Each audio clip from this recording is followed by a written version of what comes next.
DMK ஓட்டு என்னைக்குமே மாறாது. கூட்டம் வர்றதுக்காகனா வரணும்னு அவசியம் இல்லை. இப்போ ரஜினிக்கு இல்லாத கூட்டமா, இல்ல நம்ம தலைக்கு இல்லாத கூட்டமா, கூட்டத்தை வச்சுன்னா ஒன்றும் பண்ண முடியாது. பார்க்கலாம். எதனாலன்றது நடைமுறையை பார்த்து தான் சொல்றேன் நான். சரிங்களா? நான் சிஎம் ஆவாருன்றதுக்காக பேசல, சிஎம் ஆவலன்றதுக்காக பேசல.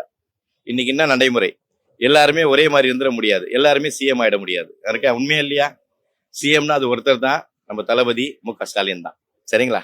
எதனால விஜய்? இப்ப இருக்கிற ஆட்சி எதுவுமே சரியில்லை. விஜய் வந்தாக்க ஏதாவது பண்ணுவார், கண்டிப்பா பண்ணுவார். மாறி மாறி 2 பேருக்கும் ஓட்டு போட்டு இதாயிருச்சு. நெக்ஸ்ட் டைம் வந்து ஒரு ப்ரெஸ்ஸா ஒரு ஆளு வரலான்னு ஒரு இது இருக்கு. நம்மளுடைய வாக்குகளை விஜய்க்கு தான் பகிர்ந்து போக போகுது. கண்டிப்பா 25% 40% போகும் அவருக்கு.